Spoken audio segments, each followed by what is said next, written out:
Man service. Just what I've been missing. The school chairman fucked everyone. He fucked Mickey's sister. He fucked Utena. He fucked Auntie. He even fucked Toga. So like, he just went fucking everyone. Oh, I was like, damn, holy shit. I don't give a shit. That guy's every man's hero. Yeah, you look at him and be like, I want to be that. I want to do that. Yeah, he fucked his fiancé and he fucked his mother-in-law. He fucked Utena. God damn it. He fucked everyone. I want to sit on top of the front of my convertible with my shirt out, with my penis just going, look at my junk. Yeah. As another guy, as my half naked guy just takes pictures of you. As you yell to the other people in the back that you're going to show them the end of the world. Oh my God. That's how you get your passengers to come back into your car. I don't know, man. I think you will show them the end of the world. Let's bring about the revolution. Look ahead. There is the end of the world. That's just a large brick wall, exactly. Yes, it is. We're crashing, and we are about to crash. Oh,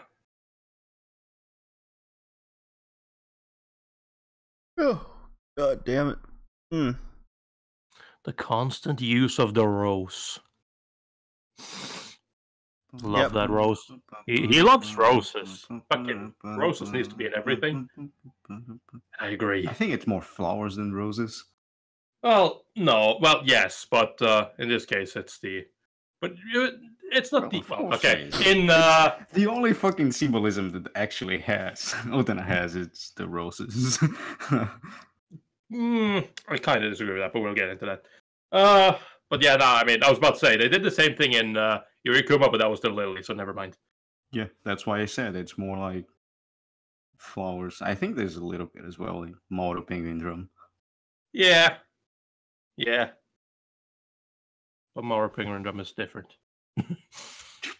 Okay, screen. There we go, thank you. Love into your heart. Na, na, na, na, na, na. Oh, that thing is just stuck in my head. just I love really enjoy that ending. I love all the music in Utena. Fucking, no matter how many times I play it. Every insert song for a battle. Yeah, you can get the lyrics and make a fucking death metal song out of it. Oh, for sure. Well, that's what I fucking love. I love it though because like some of them, I'm just sitting there and I'm reading the lyrics and I'm just like, oh, that's interesting. And some of them I'm like, yeah, you know what? This sounds just pretentious enough to be like a fucking death metal lyric. Fuck yeah. Every single one of those. Well, some of them are fucking retardedly pretentious. Okay, screen. Please. What the fuck is going on, Tori? My screen is going black and coming back. Can you... Wow. That might be a problem. This might be. At least it comes back. Yeah. All right, that's true. Once you go black, you never come back. But not my screen. Jokes. Nah, I don't know. Like this screen has pretty much had this problem since I bought it. Okay. I'm not even convinced that it's the fucking screen because I've had the screen checked. They can't find anything wrong with it, so I'm pretty sure it's just a fucking USB that's connected to. That is shitting bricks. Okay, my screen is blank. Okay, you know what? I'm gonna try to restart my computer and see if that helps. I'll be right back. Okay. All right. How you been, Hickey? I don't know. It's been a while since I left my home. No, seriously, it's been a while. I mean, it's been 5 days. The last time I went outside was in New Year's. I went to the beach to watch the fireworks. That was like the only thing. Now that I think about it, I didn't stop to think about that. But I'm studying. Okay. What are you studying for? Now, yeah, I'm studying law, like since the beginning. I have a bunch of books. So I'm just reading them. Okay. that's basically what I'm doing. A friend of mine asked me if I could record some stuff because he wants to make a YouTube channel. What kind of YouTube channel? Anime YouTube channel. Just Okay. making jokes, and he said, "Your voice is very cool. Can you record some stuff for me?" I'm like, okay, sure. That's about it. That sums up my 2019. Yeah. I've watched a few anime. I still have to start the new season. I can bother myself to start watching Winter 2019, although it looks like a really good season. Most of the shows will start airing next week, so I don't feel like starting. I'll probably start today later. I'll be on a week delay myself, probably. I mean, I just don't know because it what goes you're up on watching, but- Crunchyroll on a delay. Oh yeah, you don't have the subscription anymore. Yeah, don't need it. I just don't see the need. Oh. Yeah. Well, like it doesn't really matter because what I believe you want to watch will is starting like next week or 2 weeks from now. Like, Yeah, exactly. For a long time, I had a Hulu subscription free, and it was just everything would go up like the very next day. For a long time, that was the case until they started putting ads and everything. And yeah. He's like, yeah, I don't. Oh, okay. Yeah. I don't feel like doing this anymore. I only have Yeah, 4 well, like- episodes left of Place Further Than a Universe. I need to finish that. Yeah. I fully caught up on JoJo and everything else I wanted to watch. Watched Fooly Cooly, the new ones. Oh, the new one. Yeah. I still haven't watched that. Yeah, I watched it, then I was just like, that was okay. It was harmless. It's the best way I can describe it. And man, there's some vicious responses to that to the show. Wow, come on, guys! It wasn't horrible. It wasn't like an abortion to the original. No, I saw a lot of comments like that. People were very disappointing. Like very disappointed. Very, very disappointed. I was like, I don't understand why. Yeah, I'm like, okay, Progressive had a better... This is how I looked at it. If Progressive had the better story, and Alternative was the better show because of everything else. Is the one with the girl with the cat earphones. Yeah, okay, Yeah. alright. And then Alternative is more about the group of girls. But I because the original was about the dude discovering like sexuality and all that, now it's about the girls. And I think because this is just, I guess, stuff happened. I think, well, yeah, I mean, there's girl getting hot and bothered, and I'm like, oh, okay. You know, she gets nosebleeds, and yeah, girls act like that too. Okay, this is nice. Get behind it. It was simple enough. I think the most disappointing part of the new ones was the music just didn't have that oomph that the original had. Yeah. Didn't have that. Yeah, that was my only like real complaint over the show. Was it still like? Was it the Pillows doing the music again? I think it was. I don't know. They're not the same band. They're not the band they used to be. Hold on, my mother's texting me. Episode 5 of Progressive was horrendous. Fantastic.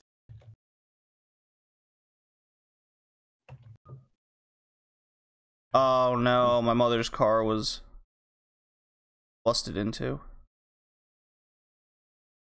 Yeah. Wanna call her? We can wait.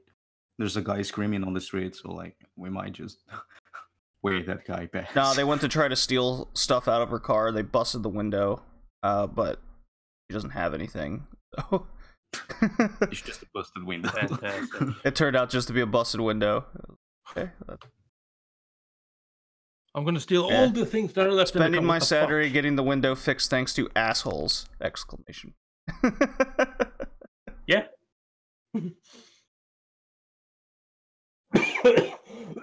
Okay. You ready, Tori? You No, alive? I'm dying. I'm dying. I am currently dying for some reason. You'll probably get Audacity up. That's a good idea. You Realized. know what? I should probably do that too. Sounds like a good idea. Unless, of course, you want to just do all the work and record everything and fucking speak for 3 people as well. That way I can... I'll just get 3 personalities. Yep. Gotcha. Record this entire thing completely by yourself. _animu. On Emu. Eps 40. We have done 40 episodes of this shit. Oh. How? We're awesome. Sitting down on Saturday afternoons, I guess. Afternoon. Okay, for me. For me as well. It's all right. 3 Yeah, p.m. true. now. True. 3 p.m. for you, Hickey? Yeah. Noon for Because me. I'm on daylight saving time, so I'm 1 hour forward than the actual 2 hours that should be. Well, I don't know why, but Rhode Island is always on daylight saving time except this period. So usually I'm just 1 hour forward in time. But this is the weird time in the year where I'm closer to Tori than I'm closer to you. Yeah. This mic is not close enough to my face. I'm proud this is gonna hurt my back if I don't get this shit closer. My mic is very close. Oh, that's better. I can... Yes. Yes! Yeah. Yes! need I to should buy a probably check that this can microphone record my mic. Yay! I can hear myself. Alright. Fantastic. Let me see. Oh, Testing. you don't get to see. Testing. Testing. Testing. Testing. Testing. Testing. Test. I can hear you, Ricky. I know. I'm just testing with Audacity. I know. I can hear your thoughts. I can hear your thoughts. I know exactly what you're gonna say before you say it. This is going to be very uncomfortable. See, I knew you were gonna say that. This is going to be very uncomfortable. Okay, we ready to get this thing started? I'm Yeah, sure we're as table. ready as we're ever going to get. Okay. Which is not at all. I see we don't have a... whatever. I see we don't have a, like, moving bar thing, but whatever. Oh! We can look that up right now. Ori, you're Sure. absolutely right. Oh my god. I didn't even realize... What are we up to now? Like, winter 2004? 2004, yeah. Winter Holy 2004. crap. Jesus. See. Guys, Time's passing. we're almost becoming the modern cast. Winter. Not that anyone. Oh, Paranoia Agent. Oh, Standalone Complex 2. Oh, Maria Samaga Mitiru.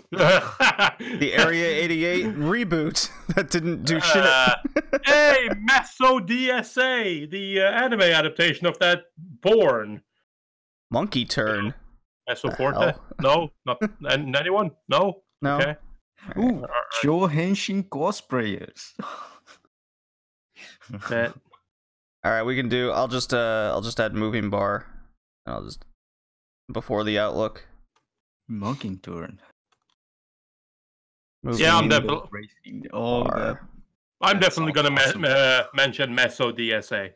Absolutely. We'll just go Tori, me, Hickey. SD Gundam Force. Transformers Superlink. Transformers Superlink.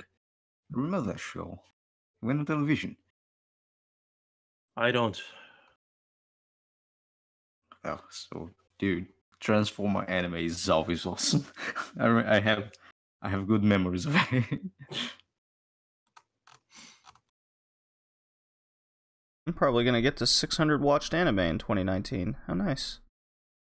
Nice. Fantastic. I'm not going to get to 1,000. I need to complete more than one every other day in order to get to 1,000. That's just not going to happen.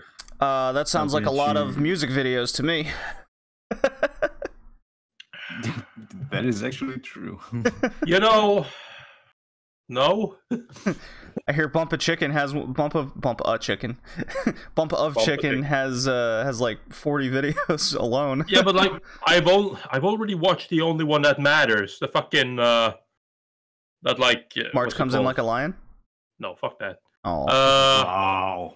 I am talking about the Jesus Christ, the Bohemian Rhapsody. That's the one. Hurt my feelings on that one. The Leiji Matsumoto thing. The Leiji Matsumoto thing that's just got fucking Bohemian Rhapsody playing in the background. That's the only one that matters. And I've seen that one already. I'd have seen that one. Or you talked about it enough where I feel like I've seen it. 2004 is not a very good season to talk about. No, it's not. What are you talking about? Meso DSA. Look it up. And then look at Meso Forte. Meso Forte you up. That's exactly what they do. Okay, all right. We got to get going here. Let's do this. Let's play Studio Arms, the best studio. All right. All right, counting down.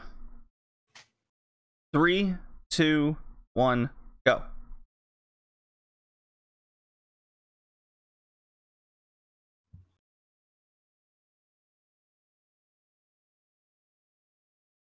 Well, look at this, fellow anime viewers, podcast listeners. It is the Red Leaf Retrocast. We're here in 2019. It's our very first episode, and this is the Anime Cast. I'm your host, JD, and I'm joined here with my two amazing hosts, as per the usual. Let's get them introduced. Tori, how are you doing? Hi, I'm doing fantastically. Just looked at a bunch of anime, watched some, and then, yeah, stuff.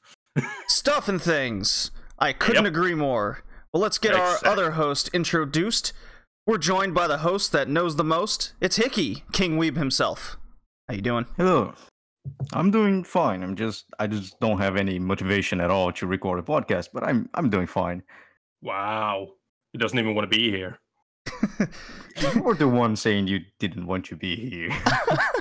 Well, you're just saying that a minute ago. Wow, nothing says we're ready to talk about Revolutionary Girl Utena. That is the retro anime we're reviewing for this episode. This is Red Leaf Retrocast, your best location to learn, remember, and relive the past to the present. That's our moniker. We're sticking to it. We couldn't come up with anything better, so... well, let's get some housekeeping out of the way right fast, guys. What do you say? Okay. Sure. Yeah. If you like our logos and artwork, then hit up Craig from Mason Craig via Twitter, twitter.com/Mason Craig. He's the one that provided all our amazing artwork that was done at the tail end of 2018 to celebrate our, podcast 2-year anniversary. The Red Leaf Retrocast is now officially 2 years old.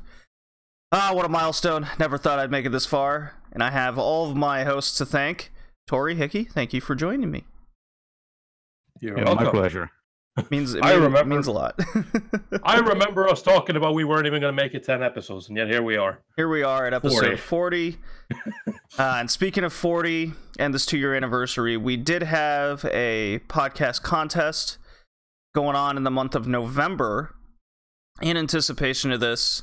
And our anime contest winner and the man who brought us this episode is Crash, one of our longest listeners, I would say. And you can hit him up via Twitter at Crash_cameo. I'm sure he'll love 1,000 new followers or 2. Either or. Be sure to thank him for today's episode. He's the one that picked Revolutionary Girl Utena for us to review. So, he will be getting shout-outs on every anime episode in the coming month. So, look forward to that. You know, guys, I gotta say, I'm really tired. There's been a lot of wrestling going on. Did some traveling. The holidays really took a lot out of me. How are you guys doing? Back to that, huh? Yeah, got to. I mean, Christmas holidays happened, New Year's happened. Did you guys do anything special? Watch any anime special for the holidays? Do anything along those lines? Not really. like for me, Christmas or the holidays pretty much always just consist of the same thing. Kind of, just getting ready for Christmas up until Christmas. Then we have lunch at my grandmother's and then dinner by ourselves. And yeah, that's basically how it goes. What about you, and Hickey? Nothing special happens. Yeah, no, I usually don't do anything special in the holidays. It's been like a few days since the last time I left home, so I should get out and get some fresh air. But it's way too hot. I've been in that state of fireworks. mind too. Growing up in Texas, I was like, "Oh my god, it's so hot outside. Why would I go outside when air conditioning's so nice?" Right. Unfortunately, air conditioner wastes a lot of energy, and energy is expensive, so I don't use it. I'm just frying at home instead of frying in the streets. Yeah. Well, I got to do something special this year. I got to go back to Texas and be with my family, as in my mom and dad. So that was nice. My mom surprised me with a plane ticket to go there for the holidays. So that was amazing. I got to surprise my dad. Had him completely fooled that I wasn't going to be there for the holidays. So that was a pretty fun joke when I walked into his house and then opened the door Christmas morning. Said Merry Christmas. He's like, "You fucking faker." You're not welcome here anymore. What the hell are you doing here? I didn't plan for this nonsense. Get out. So that was nice. I was only there a few days and then came back to the Northeast. And for New Year's, I went to a wrestling show. It was a lot of fun. It was one of the best shows I've been to in a long time. I wanted to do something special. I was by myself for New Year's. I've seen fireworks a billion times. So this was definitely right up my alley. I had a good time. And speaking of good time, we're here for anime. And we'll get to the winter anime seasonal outlook. I'm sure a lot of people are looking forward to that. But first, anybody else got anything to say or add before we move on? Not really. Well, all right. I mean, I hope 2019 is a good year for us. I'm sure that my political scientist side is just saying the world is gonna burn and it's gonna be beautiful. Because some stuff I won't talk about it. I believe people don't want to talk about politics. Are you kidding me? Be fun. Isn't that why everyone's always here in the end? Yeah. I mean, apparently by the recommendations of Stitcher, kind of. Yeah. But we're not gonna talk about it. But I hope, as the podcast, as the plans we have, everything goes right, and we can achieve a new stage of our career. Career. Making it sound like it's not a hobby. I mean, I'm unemployed, so I technically need to achieve some kind of new stage of a career somewhere. So, Okay, I'm right there with you. Don't worry. Oh, you guys. Well, Hickey, I'm glad you reminded me because I almost forgot, and I did forget to write it down on the agenda, was we have another contest going for our 2-year anniversary. If you guys are fans of Funko Pops, I'm not sure how many anime fans also are wrestling fans, but I have a hold of a couple Funko Pops, wrestling related. I won't say who the wrestlers are of those Funko Pops, but if you leave us a review on iTunes or Stitcher and take a screenshot of that sucker and send it to @BowlingJD or Redleaf Retrocast on the Twitter, or even to Tori or Hickey's Twitter, and then they could get back to me, you will be entered into the contest for the Funko Pops. And I will send them worldwide, so no harm done there. And that's going to be... We're going to do a lot more contests going forward. Already got one in the works for the second one of 2019. So we're hoping to engage with our audience much more. That's one of the podcast goals. And... we finished the year on a strong note, guys. We got affiliate. We finally reached affiliate on Twitch. So if you head over to the live streams of the podcast or happen to catch us, we'll be getting some special badges made for the Twitch streams. You guys want to? Yeah. So that was a good little. Are the affiliates the ones that win that advertisement button? where they press a ad just plays.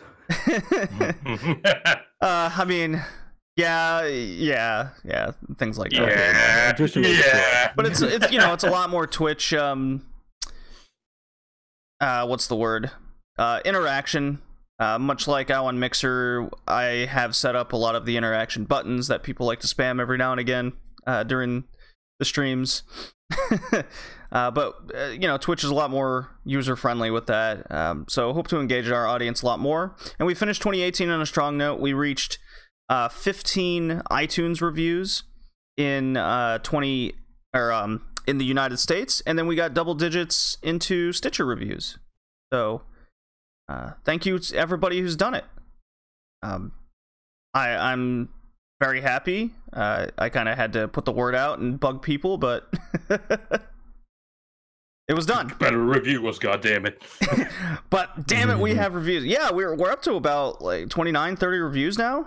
And we'll start reading all our reviews in the coming episodes here. For the first episode of 2019, just a lot of thank you where the podcast is heading. And with that, before we start rambling even more, I'm going to play this nice drop and we can move along.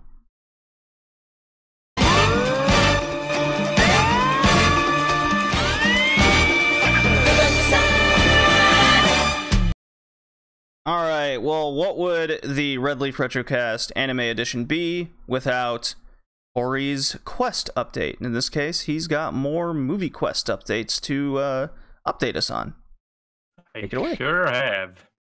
So, I've seen a few movies over the little period there that we were recording, and not that many as I had hoped for, but a few. So, just real quick, what I did watch. I watched more Lupin the Third. In Lupin the Third, Bye Bye Liberty. I also watched a movie called Venus Wars.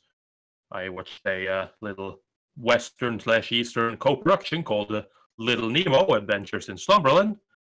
I watched Casa no Nawa Amnesia. And some more Lupin the Third, Hemingway Paper no Naso, only yesterday. And finished it off with more Lupin the Third. Napoleon's Dictionary is what it's called. Ooh, I like that one. I liked it too. That was a lot of fun. So that's what I watched, but obviously I don't talk about everything. What I'm going to talk about, however, is first up Venus Wars, because Venus Wars is a movie by Studio Triangle staff that did Macross Plus and Serial Experiments Lane, and it came out in 1989. And the synopsis goes something like this, like JD was kind enough to write down for me.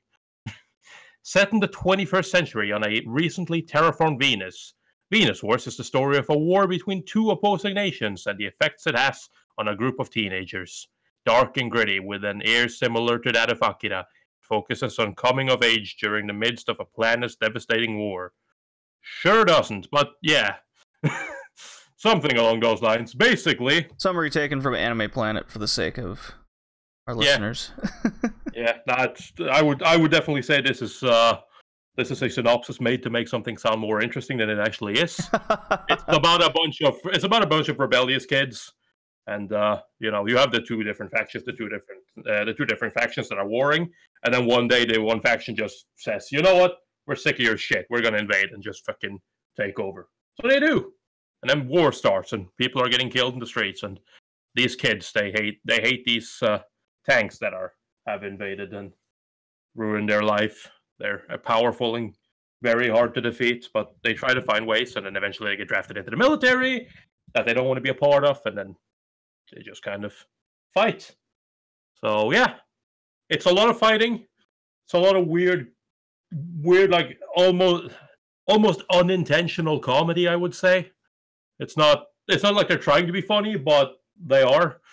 Is it kind of along the lines of a Fist of a North Star funny, or are we talking the violence is so grotesque and body horror-esque that you just kind of laugh?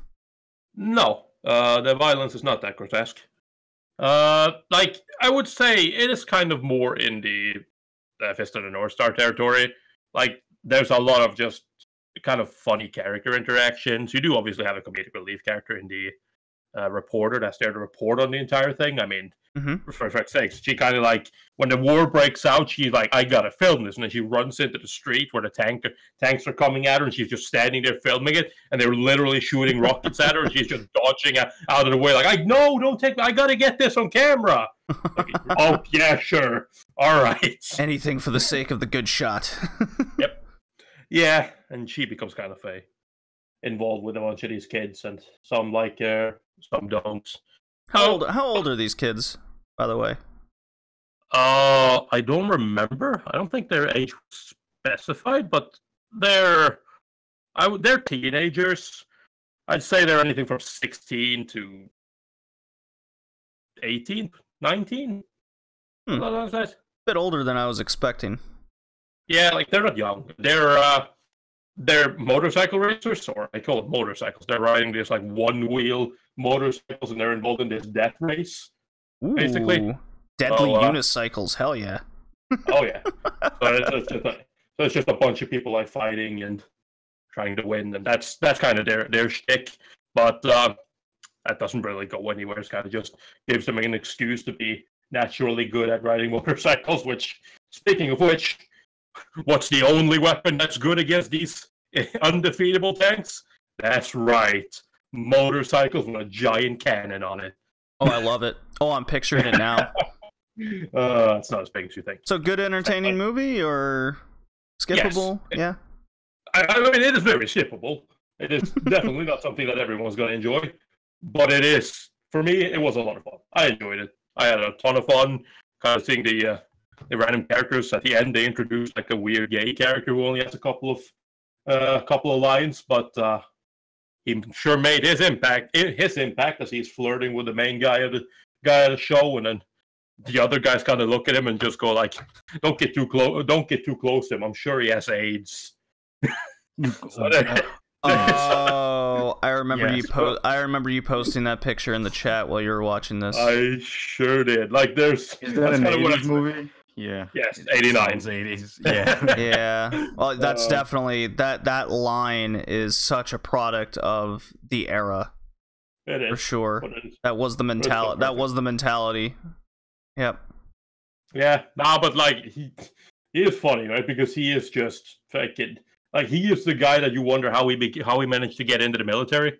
Because I mean, you don't know anything about him, really. Don't ask, don't tell, Tori. Duh. Yep. He just kind of walks up to people and slaps them on the ass, and then go, "Hey, hey, good game, good war, right?" Shouldn't you do something and go out there and risk my life? Nah. You expect me to fight this war and slap someone's ass? I don't think so. I'll take care of everyone when they come back. Real good. Yeah, nah. It's a funny movie, honestly. Just watching a giant tank try to fucking ride up an almost vertical fucking like takeoff ramp. It's just like, why did you think that was a good idea? Obviously that wouldn't work. It's a fucking tank. But yeah, nah, there's a lot of weird shit. But again, enjoyable. And the other movie I watched was, or that I want to highlight, is Only Yesterday, which is a Ghibli movie by Isao Takahata.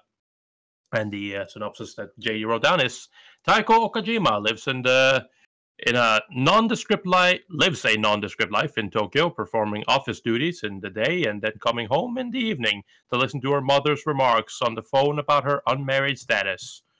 Sound familiar? Yep.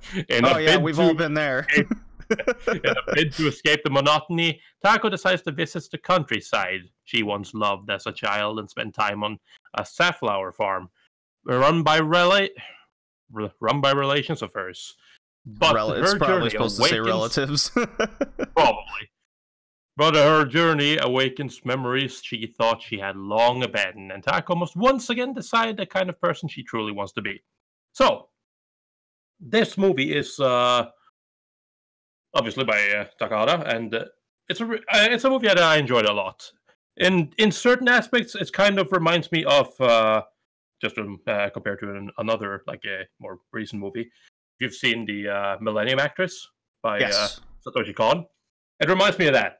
Not because this is about an actress, but because essentially you have this woman.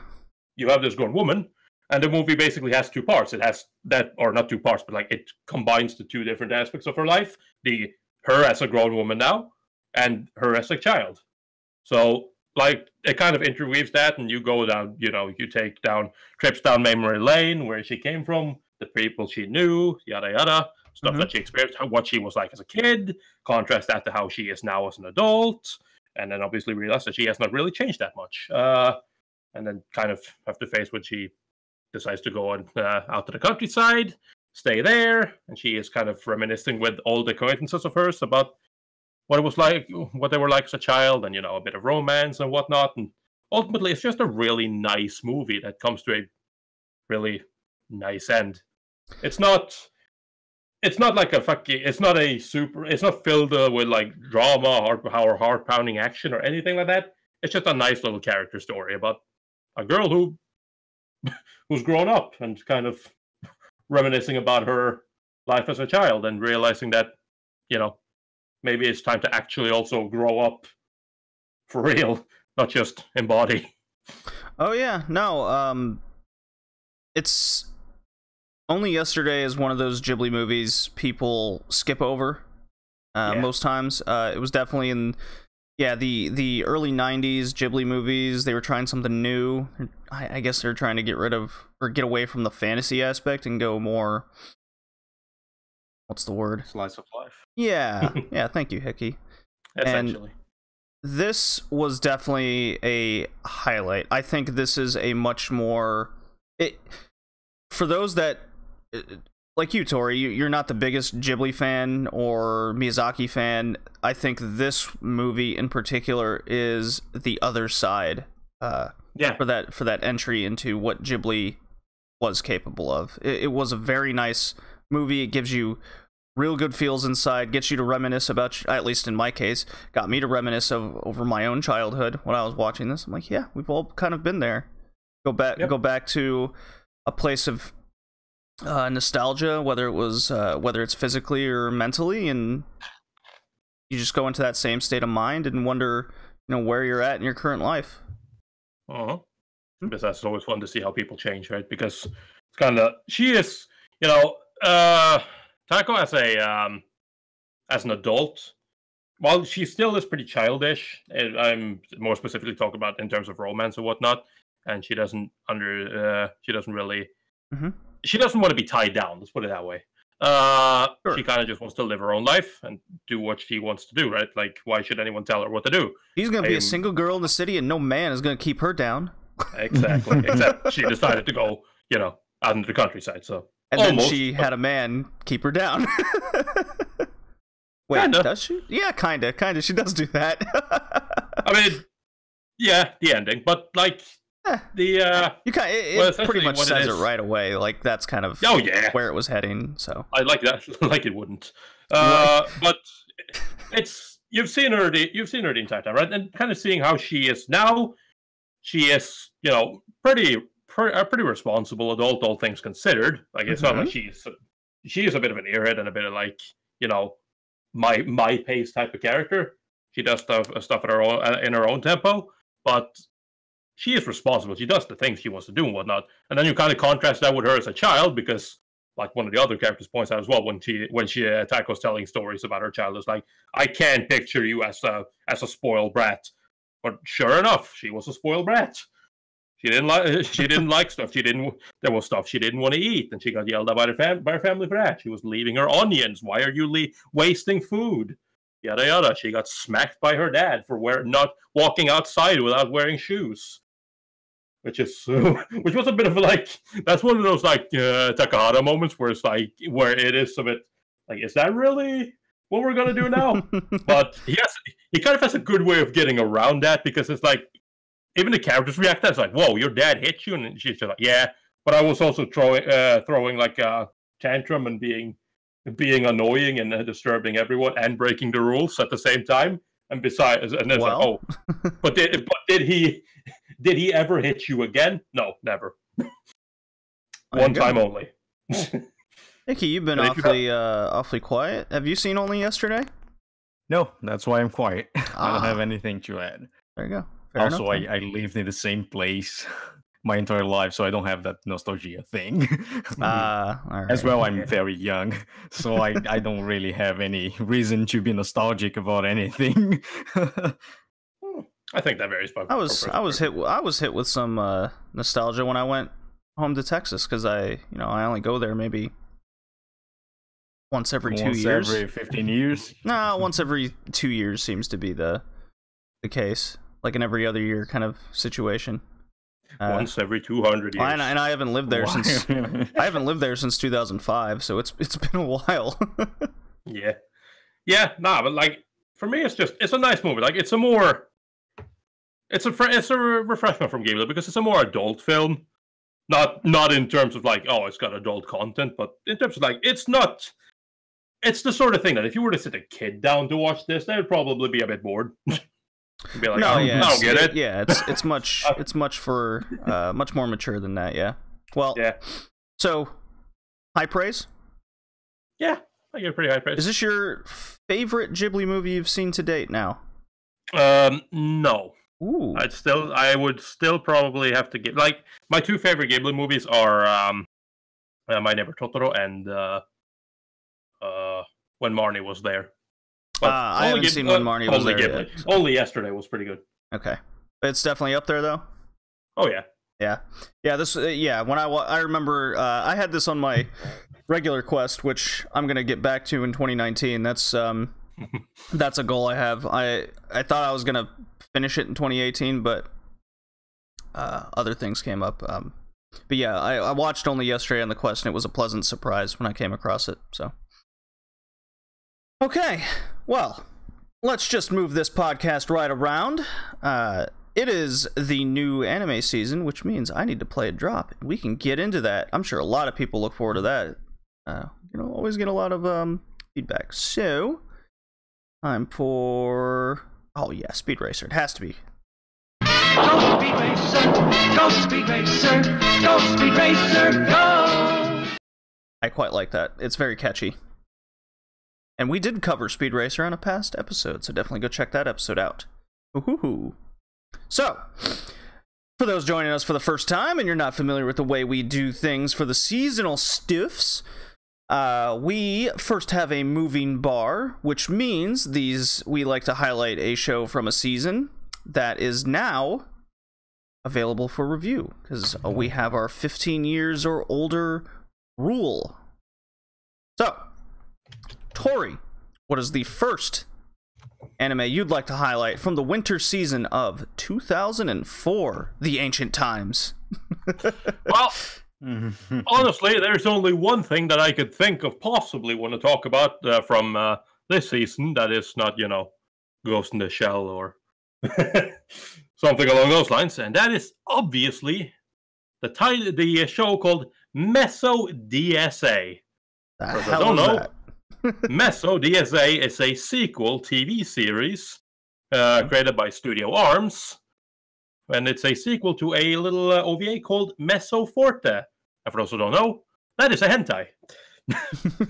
So, well, I'm looking at the little thumbnail art that they got from Meso DSA, and it's a short-haired girl with an orange suit, and her ass is very tight in our face. Oh yeah. Should look at the image for Meso Forte. Anyways, well, let's see. Okay, fine, I will. The synopsis is Mikura Kurokawa and Harada. Oh, sorry, Mikura Kurokawa and Harada are three members of the Danger Service Agency (DSA). Mikura is the bronze of the group, Harada is the brains, and Kurokawa is just a bitter ex-cop that likes to think he's in charge. They'll take on any job as long as it involves lots of danger and, of course, money. If you want to live long enough to eat dinner, you better not cross them. Their biggest case, however, could prove to be finding out why someone wants Kurokawa assassinated. I'm sure I can think of a couple of reasons, but... These thumbnail pictures for Meso Forte aren't as scandalous as I was hoping for. Yeah, I don't know what it looks like. Okay, yeah, that's what it looks like. Should watch the show. Oh well. Yeah, no, I just thought it was funny. It's a TV series based on a hentai. Like, it's a hentai with a story, don't get me wrong, it's not. But it is not something that I would assume is going to be very interesting in TV form. It's, once like one of the main reasons why you even watch Mesoforte to begin with is gone. What's the point? I suppose, Tori. I suppose. That being said, there's a lot of murder. So. Oh, well then. Now my interest is piqued. You should give it a chance. No. Sex and murder? Ooh. No, sex and murder minus sex. Minus sex. Okay. Maybe just a bull flash from time to time. Alrighty, so I will highlight a show called Goku-sen. It's a Madhouse anime, and the reason why I'm going to highlight this is because what's that site?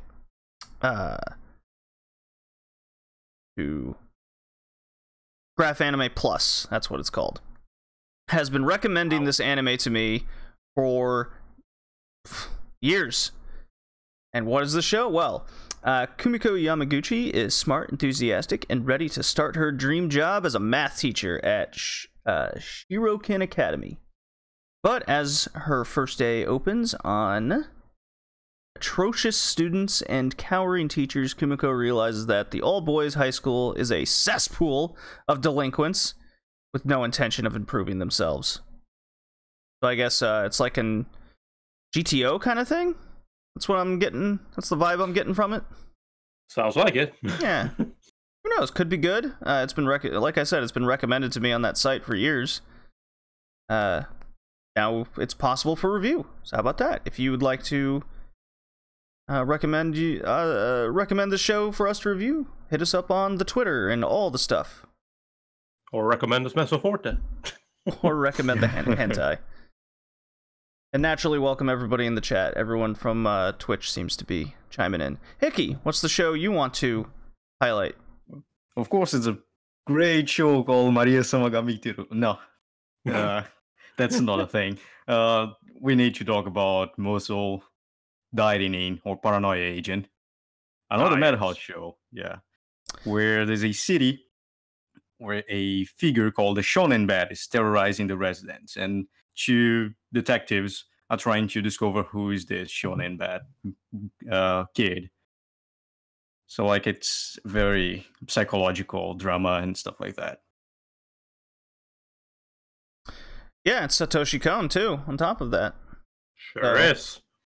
I think we briefly mentioned Paranoia Agent way back in one of our earlier episodes where we talked about Satoshi Kon.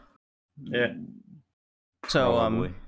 yeah, it's been mentioned. It's definitely been mentioned. But that would be a crazy show to review for sure. That's a lot to break down. That is Satoshi Kon's way of doing things. I mean, like, Paranoia Agent is kind of a bit weird in the sense that, like, Well, yeah. What I mean is like how it came to be. Skating around in rollerblades, cracking people over the head with bats. No, but I mean how it came to be, right? Because Paranoia Agent is a show that was originally intended to be a movie, but Satoshi Kon, he had a bunch of ideas and he had no idea, like, they didn't fit into any of the movies he was planning to make. So then he kind of just like, I've always wanted to make a TV series. Let's just slap all of these ideas together and make a TV series out of it. Can you guys give me a bunch of money so I can make something that might not work? and then everyone's like, yeah? Why not? It's gone. It's Madhouse. It was Madhouse in the early 2000s. Madhouse. Yeah. They are basically what MAPPA does today. Yeah. No, I know. It's perfect. I mean, I like that. Madhouse did a lot of that. They did the same thing for fucking Masaki Iwasa back in the day as well. It's just like, I don't really have much credits to my name, but like, I really have this idea, and they were like, yeah, fuck yeah. All right, let's move this right along. The winter 2019 anime season is upon us, and Tori, what is your first winter anime of this year that you'd like to talk about? I see. We're starting with me, huh? We're starting with the proclaimed best host. That is completely fine with me. The first show that I would like to talk about is called Manaria Friends. It's a show by Cygames Pictures and HappyNet, and it's based on the Rage of Bahamut social game, based on an event that took place in that game, and yeah. Basically, the synopsis says, according to Mal, says Mysteria Academy is a prestigious magic school that teaches magic without discrimination to the three factions, men, gods, demons, who usually are engaged in battle with each other. Two of the Academy students are Anne, a princess and honor student, and Greya, a princess born from a dragon and a human. And that is it's another Rage of Bahamut series. It is another Rage of Bahamut series. So, it's going to be this one's going to be a short. It's not a full TV series, but a short. Oh, and interesting. What's really, what kind of makes, well, first of all, I'm interested because it's Rage Bahamut. So far, I'm kind of 50-50 on Rage Bahamut. I've liked the first one, and then I didn't like Virgin Soul, so we'll see where this one lands. I have no idea, I have no idea what it's going to be like. All I know is that this show was announced, 2 years ago? Was it? 1 year ago, something like that? Yep. It was announced, and then subsequently, right before it was about to be released, the website and the staff listings and everything were taken down. And the project did not happen. But now it's happening. So I have no idea what happened, but something did. But here we are. It is finally coming out, hopefully. The first episode has already been streamed, actually, so it is coming out. But, yeah. So I'm just looking forward to finally getting to see this and hopefully getting my lesbian demons. That's really all I want. That's all anyone wants in life is demons banging in front of your eyes. Well, listen, JD, this is a TV show. It's meant to air on TV. It's not hentai. Well, you just talked about a hentai, and now I'm in the mood. Too bad. Watch a hentai. Just watch a hentai while you record a podcast. Feeling. Excuse me, guys. I gotta go to the restroom for a minute. Just as long as you don't hump your microphone, we're fine. Oh, okay. Thanks, Icky. Thanks, Fred. Is that frowned upon in the podcast world? I think so. No, but it's just that meaty sound, just we don't want that. Icky, I don't need this picture in my head. Please. Moving on. Anyone else? Why don't you go next? Sure. The first one I will talk about is Gotobu no Hanayome, or it goes by the dumbest ever made name in English, the quintessential quintuplets. Let me just open my notes. It is a high school romantic comedy about a love hexagon. Oh boy. It's basically the story of Futaro Usagi, who is a very intelligent guy, and he started tutoring 5 quintuplets.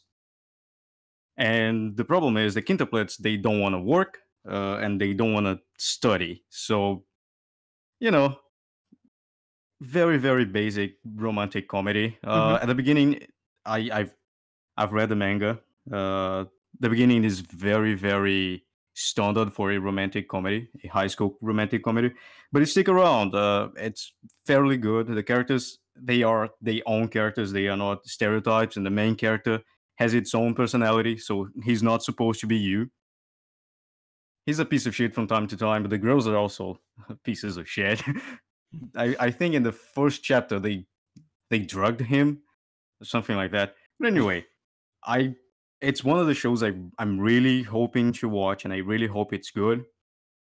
It's definitely my most anticipated show.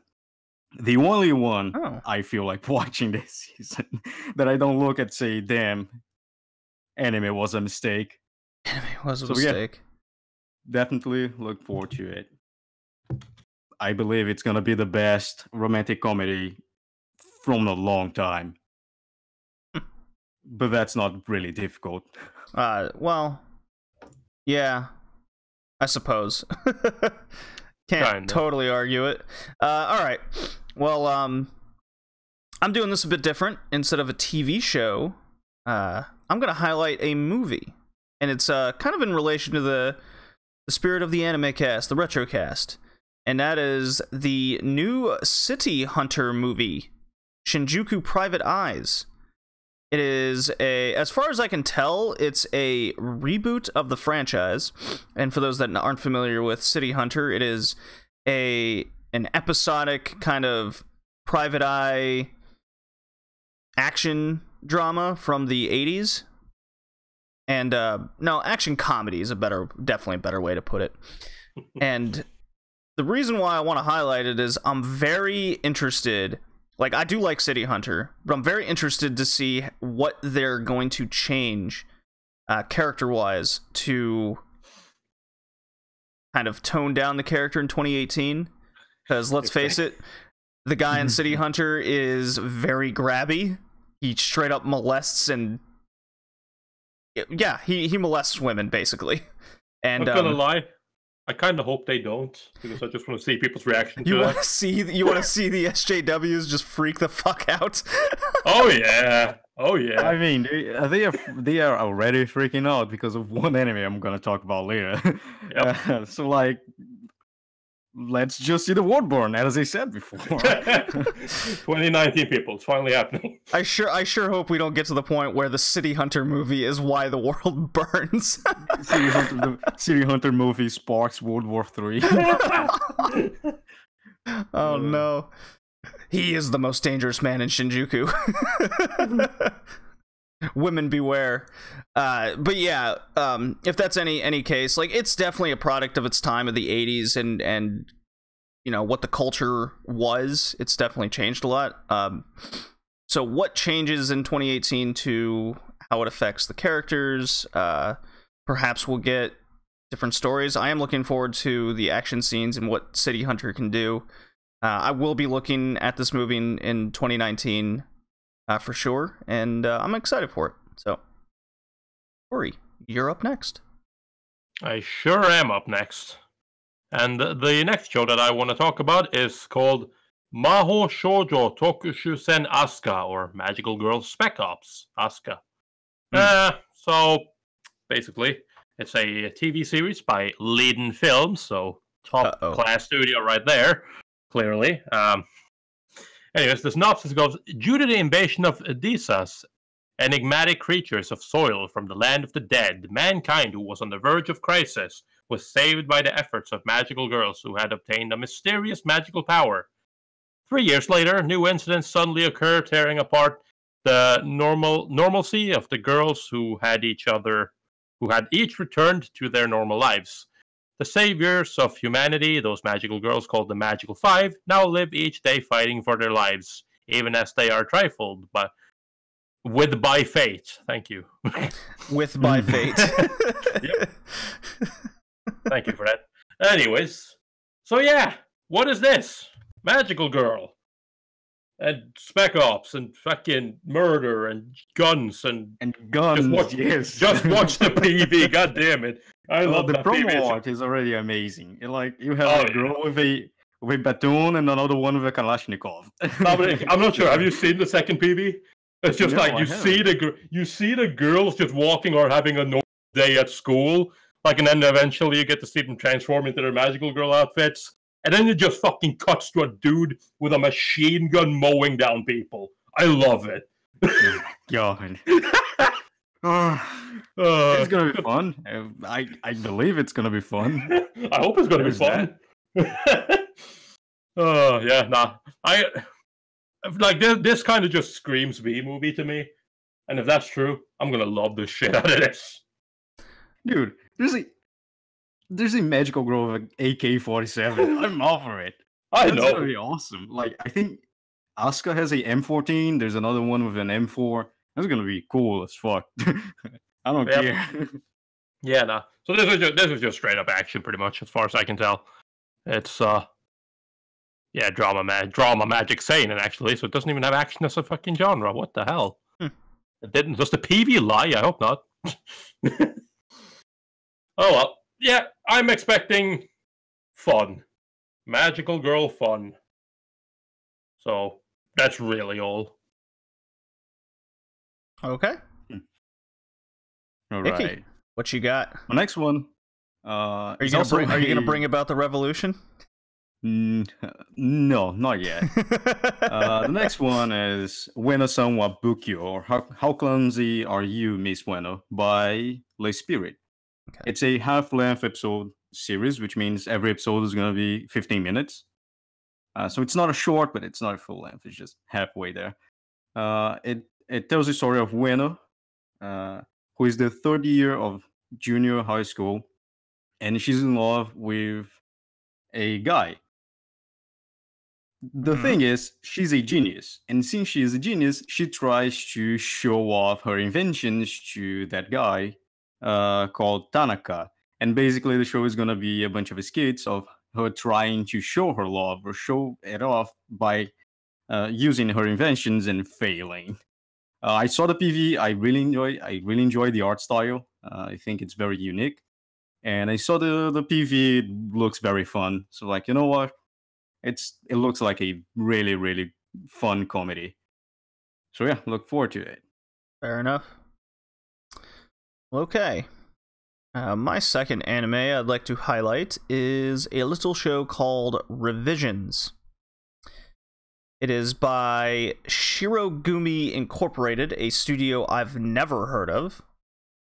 Have you guys heard of it? Nope. No, but I can take a look to see what they did. A lot of child shows. Oh, they did the Totama. Ah. Yeah, Totama. They did Urahara. Oh, okay. I've heard of. Yeah, I remember watching. That's Urahara. basically it. Yeah, that's it. Director is Goro Taniguchi, who's done the Code Geass series. So there's that. But what is Revisions about? Well, Daisuke Dojima is a second-year high school student who, as a child, was kidnapped. Maybe he was saved by a city hunter. Who knows? Daisuke, along with his friends Guy, Lu, Mari, okay, and Keisaku, get wrapped up in a mysterious phenomena known as the Shibuya Drift. The central area of Shibuya rises up and is transported at least 300 years in the future. What awaits them is a vast wasteland and forest dotted with ruins. There, they will work with the future people. Keep it together. Finish. JD, I thought we were going to do serious show. Oh no, that line just got me. I don't know why. Revisions to operate giant mechanical monsters. Gotta work with the future people, guys. Jesus Christ! All right, great. Create your own faction. You don't want to be against the future people, JD. That is scary. That is actually true. You might want to be against the past people, but not the future people. Oh no. Daisuke meets a girl named fucking Milo, I guess, who has the same name as a person who kidnapped Daisuke. Coincidence? I think not. Milo informs Daisuke that he's the only one who can operate the doll weapon string puppet and protects Shibuya. So I guess we got Karakuri Circus going here. Daisuke and his friends must take back the present by fighting the future in a town of isolation against an unknown enemy. So, it's an anime from the winter, and I guess it's gonna have some action. It seems a bit shonen, which is right up my alley. And you're in the future with future people. What's not to like? Well, if you don't like future people, I mean, if you're not about future people, this might not be for you. I just can't help it. Whenever you start talking about that show and I hear the fucking PV Daisuke, I'm like, oh, Yakuza, I see. Do you think it the takes future place in Shibuya, Yakuza? Oh no! Do you think the future people are a part of the Yakuza? They better be. Oh my God, Tori, this could be anime of the year. I better have fucking kid. You better show up. Oh man. All right, enough of that. Tori, what's your last one? My last one is the one that I have. That is my early favorite for new anime of the year, at least, not including sequels. Mm-hmm. And that is a show called Dororo. Dororo will be produced by Tezuka Productions Hell and yeah. Mappa. We haven't seen them in a while. Yeah, I know, right? And Mappa. And there's a reason why Tezuka Productions is working on this. That's because Dororo is an adaptation of a Tezuka manga. Yay. Yay! Yay. Perfect. I love that. And the synopsis goes on like this: a samurai lord has bartered away his newborn son's organs to 48 demons in exchange for dominance on the battlefield. Yet the abandoned infant survives thanks to a medicine man who equips him with primitive prosthetics, lethal ones, with which the wronged son will use to hunt down the multitude of demons to reclaim his body one piece at a time, before confronting his father. Hmm. On his journey, the young hero encounters an orphan who claims to be the greatest thief in Japan. So, basically, it's about a guy who was literally fucking mutilated as a child, reclaiming his body. What's not to love? Yes, Lack of and future people. You know what? Well, JD, we don't know that yet. There might be future people. Oh, But they're you're demons. right. They're demons. Yep. We might have lesbian demons. So like, Yeah. Lesbian Good. demons and possibly future people? I mean, Well, I mean, Future it's lesbian Tezuka, so demons? probably, but I don't think so. I don't think Dororo finished. Was it that one manga that Tezuka died without finishing? I don't know. I don't remember. Right? ooh, There's one manga could be. Tezuka died without finishing, and I think it was Dororo. That is So a shame, but oh well. we might be looking still love at an this. original ending. No, I don't think so. Yeah, I don't. I think there's enough material to make a anime series. Okay. Yeah. All right. Oh, well, anyways, I'm still really looking forward to it. Like, just hearing about it, the first time I heard about it, I was already on board. The PV looks cool. It's all up there for me. So, This yeah, is on my list as well, Tori. So this Sure. is definitely my. This Well, is my. I mean, that's brand, that's in everyone's list. It's gonna be really good. Hopefully. You can feel it. Alrighty. Hickey. All right, let's. Now is the time to bring about Let's the start. revolution. Now it's start bring out the revolution. I'm gonna talk about Tate no Yusha no Nariagari, or the Rising of the Shield Hero. And this show had the first episode premiered in some Crunchyroll events, Mm-hmm. but it's gonna release next week.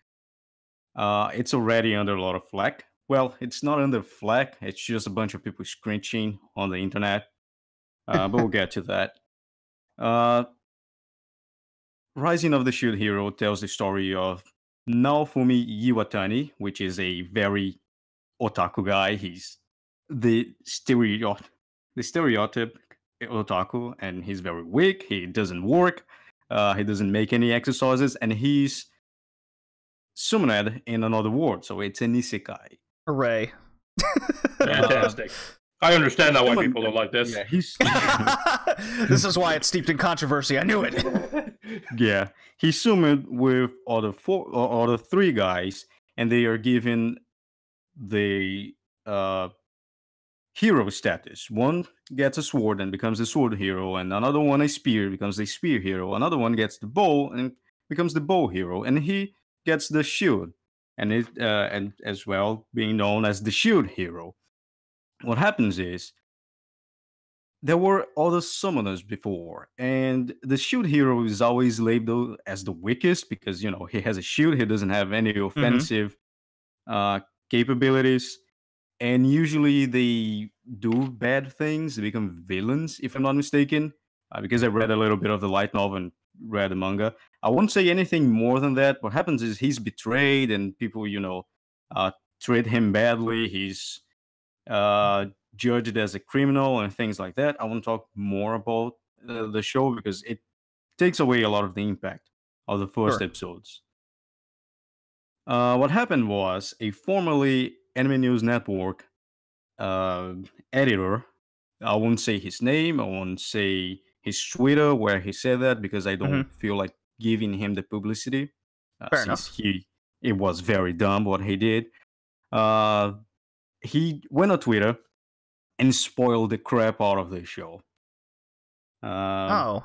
Because there's something that happens. And he said because of that, the show was extremely misogynist. Um, and it was just dumb. And people even start a campaign for Crunchyroll to not air this show.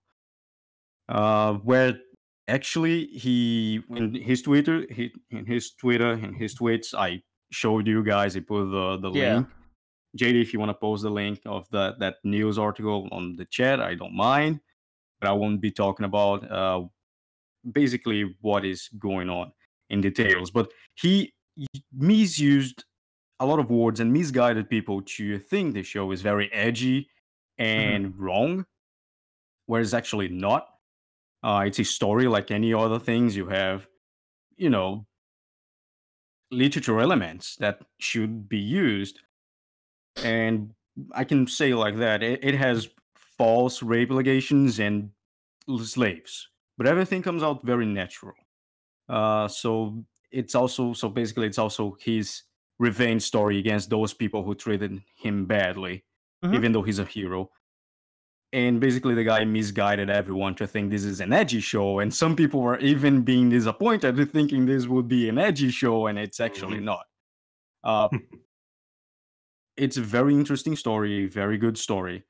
A distinguishable isekai than the others. So definitely give it a try, and remember the saying: if someone goes online and says something is extremely misogynist, it is probably really good. Yeah, basically. Nah, Goblin Slayer it's was just- super popular last season, so Sure was. It sure was. I'm kind of glad because, like, I don't. I understand that the people that are making outrageous claims they are a very vocal minority. And yes. it's easy to be annoyed, but like there are stuff. It's like even seeing like the article that Hickey posted, seeing people like literally going like, "I wonder how Elation Studios feels about this," because they're working to get because Crunchyroll helped them get one of their shows out. And I'm just like, On Tumblr. what? Yeah, it's like They have nothing to do with this. Yeah, no, it's just They're not a part I of hate it. Crunchyroll. like those reactions make me think of genocide. I already said that. Yeah. But like it's just a vocal minority. It's definitely very good. It is definitely very good. Like how he said the guy builds a slave harem, and that's not what happens. Not at all. Mhm. Like you are betrayed. No one likes you. You are a criminal. No one wants to get near you. What are you gonna do? You need to survive. You're a hero. You need to people like just kick him out of the city, so he needs to fight demons and goblins and orcs. What he's gonna do? He has only a shield, so he buys his slaves, so these slaves can just fight for him. But he never treats them like slaves or anything like that. So like it's very dumb. It was just way too dumb. And thankfully that guy is just he was kicked out of ANN, I believe, in the end of last year, something like that, like Okay. November. I mean, I'm just going to say now a lot of these people, not this guy, but a lot of the people who are doing this is I see a lot of people have like gone after ANN for this because they seem to think a lot of ANN editors are doing this. That's just not the case. There has been a couple people who have worked previously with ANN as freelance writers and on articles for them. But again, that's not that's not ANN's responsibility to make sure that they don't. I'm just pointing out that guy who is a former I know. ANN editor, But he was because laid off. his face, if you see his face, you're gonna recognize because he was all over the site. Okay. Yeah. No, I know. And ANN definitely had a problem with that. There's been a lot of reports that there was a group of people in the editorial departments that were like this, and they were very quick to attack others for their wrong beliefs and not supporting the cause or whatever the fuck. Yeah. Which is very weird because, like I pointed out when we were talking about how to make this podcast, ANN lobbied. Like, it has a huge lobby over Rising of the Shield Hero. Oh, it's one of the most anticipated anime of the season. Light novels, yeah. They review everything Rising of the Shield Hero related. So it was really weird to see someone from Anime News Network, or it was part of Anime News Network, just trying to shoot that anime down and trying to blame Crunchyroll as well. Yeah, I know. But this is just kind of why not to get all political, but this is just why, like, fucking keep your work and your political beliefs separate, please. Like, just fucking... Hard to do sometimes, I suppose. It is, but if you really have that much of a problem with it, you know what you can also do? You can resign. Oh, well, yeah, you can do that too. Yeah, that is true. That is better than fucking causing controversy and then goddamn get fired for. Yeah, I'm excited for this because it's also by Kinema Circus, the studio that did Citrus. Citrus, yeah. Citrus. I'm sorry, thank you. Kinema Citrus, the studio that brought us Made in Abyss and Barakamon. So, yeah. In my book, they have a good they have a good reputation. So, alrighty. I hope it's a good anime, even if it's an isekai, which is more egregious to me than anything else. Well, yeah, I mean, it's just a bad time to be an isekai. Just not say. It's also kind of a bad time to bring up some of the themes that are in there. But yeah. Yeah, well.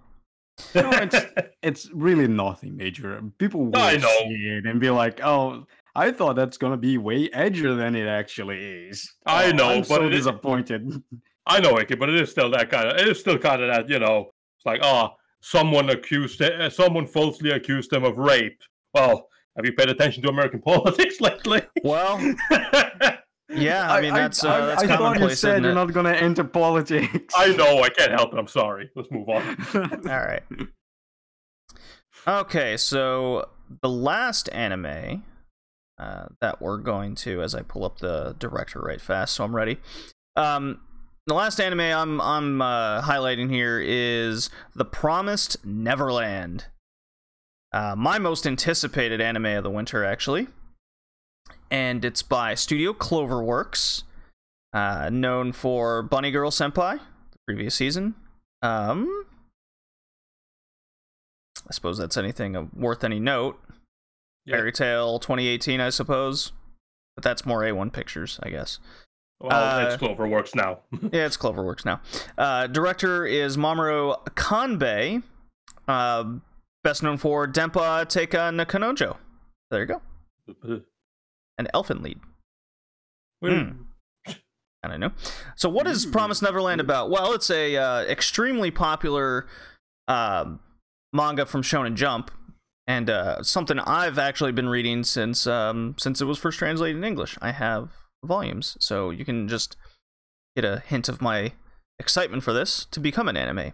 So it's about Emma, Norman, and Ray, and many other siblings live in an isolated orphanage cut off from the outside world. They live a charmed life, surrounded by friends, and watched over by their caretaker that they call Mama, until they leave the house for a foster family by the age of 12. They can be adopted earlier than that. The only rule is that they must never venture outside of the gate that isolates them from the rest of society, where there are dangers on the outside.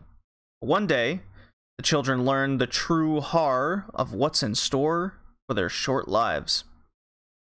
So, it is a shonen anime. Of course, it's in Shonen Jump. But, basically, these kids are in this orphanage, and their daily routine is they wake up, they take a bunch of tests to get smarter, they learn extremely fast, and eventually they get adopted, and everyone's all happy they get adopted. And then there's an incident in which two of the three main characters witness this incident, and it really puts a perspective on what their lives actually mean and what stakes are on the line. And that's definitely the theme and vibe throughout the entire story. Are these stakes that they have to overcome, otherwise there's grave consequences. And I'm always on the edge of my seat reading it. I hope this is a very good anime. I think it'll translate extremely well, because I don't think it'll need a lot of heavy animation or anything. It's just characters and talking and what they need to do. So I'm extremely excited for Promised Neverland. Yeah, all I gotta say about that one. Yeah, I know about it. I haven't started reading it because, frankly, I don't like the artwork. No, not a fan. Yeah, actually, not a fan. I remember the first day I saw the chapter coming out, and a pirate site. That's how things work. I remember seeing it, and I was like, yeah, that's just by looking at it. I was like, all right, this is gonna become an anime sometime in the future. Oh yeah, like you're just yeah. When you're but I reading it, just- you go, "This is going to be an anime for sure." Yeah, but I was like, I didn't feel like starting it. Although it's another manga. ANN really likes to praise, and a lot of people really like to praise Promised Neverland. But I don't know. I just never felt about reading it. But I will watch the anime. Yeah. I'm a huge fan of it. I'm 100% backing it. So, well, that does it for the 9 main shows we want to highlight. I just have some others worth mentioning, and just simple question: are you gonna watch it, guys? And I'm just gonna go down the list here, and you guys can answer accordingly. Mob Psycho 100 Season 2. Hell yeah. Yes. Damn right. It's another season of funny psychics. All right. Kakagururi XX. Yes. Yes. Hot and Bothered Women Part 2. Hell yeah. Boogie Pop Phantom 2019. Already started it. Hickey? I will start later. Yes. Okay. It's a hard no for me. I did not enjoy the original series or reboot. Bob Phantom. Excuse me? The first one. You didn't like the first one? I did not.